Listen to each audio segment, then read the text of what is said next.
When you bite into a strawberry, everything about it screams berry.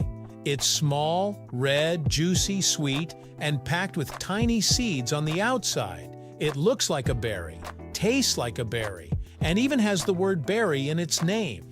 But here's the twist. Scientifically speaking, a strawberry isn't actually a berry. That sounds like one of those internet myths, right? But it's true. According to botanical definitions, the strawberry we know and love doesn't qualify as a real berry at all. And once you understand why, it completely changes how you see fruit in general. Today we're diving into, is a strawberry really not a berry? And also uncover how it grows, why those seeds aren't really seeds, and which fruits are secretly berries instead. The answer is more surprising than you think. Let's get into it, right here, on History of Simple Things.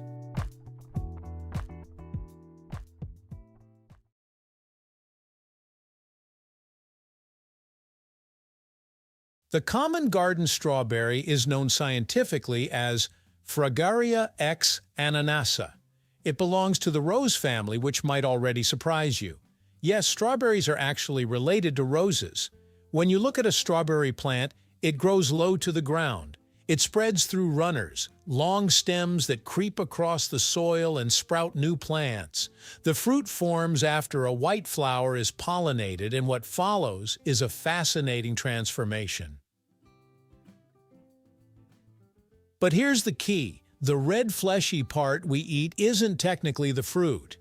In botanical terms, a fruit develops from the ovary of a flower after fertilization.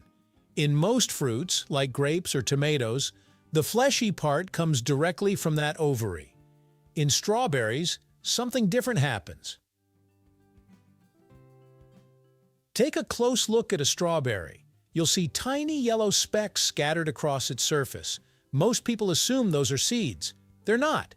Each of those little specks is actually its own individual fruit. They're called achenes. An achene is a small dry fruit that contains a single seed inside. So technically, every seed on the outside of a strawberry is an individual fruit with its own seed inside it. That means a single strawberry isn't one fruit. It's a collection of many tiny fruits attached to a fleshy base. Mind-blowing, right? The red part we eat is called the receptacle. It's the enlarged part of the flower stem that holds all the ovaries. After pollination, instead of the ovaries swelling into one unified fruit, they develop into separate achenes, while the receptacle swells and becomes juicy and sweet.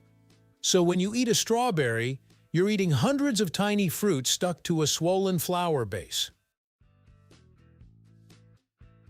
Now let's talk about what actually qualifies as a berry. In everyday language, we call small, juicy fruits berries. But botanically, the definition is very specific. A true berry develops from a single flower with one ovary. The entire ovary wall becomes fleshy as it ripens, and the seeds are embedded inside. By that definition, fruits like tomatoes, grapes, and even bananas are berries. Yes, bananas are berries. Meanwhile, strawberries, raspberries, and blackberries are not. It feels backward, but that's because botanical classifications are based on how a fruit develops from the flower, not on how it looks or tastes. Strawberries are classified as aggregate fruits. An aggregate fruit forms from a single flower that has multiple ovaries. Each ovary develops into its own small fruit, and they cluster together on a single receptacle. Raspberries and blackberries fall into this category too. But there's a subtle difference.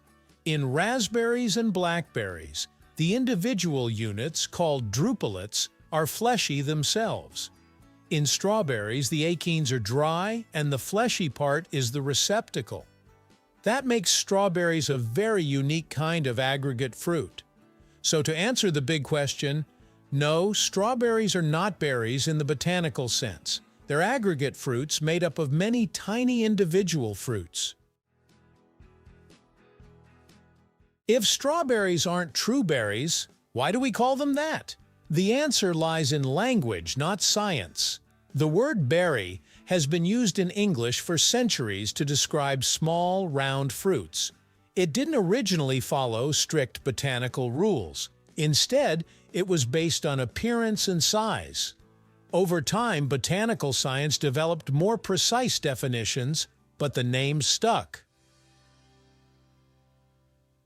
That's why we still call strawberries, raspberries, and blackberries berries, even though scientifically they don't qualify. Meanwhile, no one casually calls a tomato or banana a berry, even though they technically are. Language and science don't always line up, and strawberries are a perfect example. There's another fascinating detail about strawberries. Their structure actually helps them spread. The bright red color and sweet flavor attract animals. When animals eat strawberries, they also consume the achenes. The seeds inside can pass through the digestive system and be dispersed elsewhere. But strawberries don't rely only on animals. They also spread through runners, those horizontal stems that grow along the ground and create genetically identical plants. Even though strawberries aren't true berries botanically, they're still nutritional powerhouses. They're rich in vitamin C, more than oranges, gram for gram. They also contain fiber, antioxidants, and plant compounds like anthocyanins, which give them their red color. Those antioxidants help fight oxidative stress in the body, and because strawberries are mostly water, they're relatively low in calories. So whether or not they qualify as true berries, they're undeniably good for you.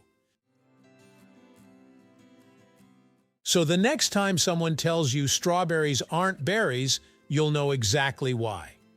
And if you really want to impress someone, tell them bananas are berries, but strawberries aren't.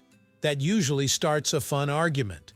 And that's what makes exploring everyday objects so fascinating. Thank you for watching. If you have suggestions for our next video, feel free to share them in the comments below. We'll be sure to give you an acknowledgement for your contribution. Thank you for joining us on this journey through the history of simple things. Don't forget to like, subscribe, and stay tuned for more stories woven through the smallest details.